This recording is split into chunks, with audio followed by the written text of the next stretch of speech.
Short plated hand எப்படி stitch பண்ணுறது பாருங்கள். மேலே வந்து கர்வ் ஷேப்புக்கு கட் பண்ணிவிட்டு அந்த கிளாத்தை நான் எடுத்துட்டேன். இதுக்கப்புறம் பார்த்தீங்கன்னா அதை மேலே தச்சு திருப்புறதுக்காக வேறு கிளாத் அட்டாச் பண்ணிவிட்டு அதை கிராஸ் கட் பண்ணிவிட்டு உள்ளே திருப்புறேன். உள்ளே ஒரு அமுக்கு தையல் போட்டுட்டு திருப்புறேன்.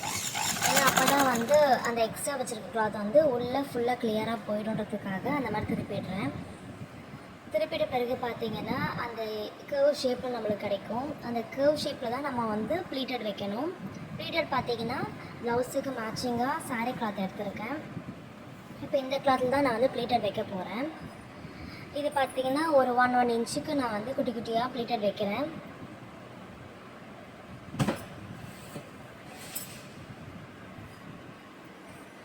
இந்த மாதிரி மேலேயும் கீழேயும் ஈவனாக ப்ளீட்டட் வச்சுட்டு நம்ம வந்து அதை அயன் பண்ணிடணும். அயன் பண்ணால் தான் நம்மளுக்கு அந்த ஸ்டிஃபாக நிற்கும், ப்ளீட்டட் தூக்கிட்டு இல்லாமல். இப்போ வந்து அந்த ப்ளவுஸ் ஏற்கனவே நமக்கு தச்சு திருப்பியிருக்கோம் இல்லையா, அதை வச்சு ஜாயின் பண்ணிவிட்டு நான் வந்து கீழே வந்து த்ரெட் பைப்பிங் கொடுத்துருக்கேன். லைனிங்கும் அட்டாச் பண்ணிட்டேன்.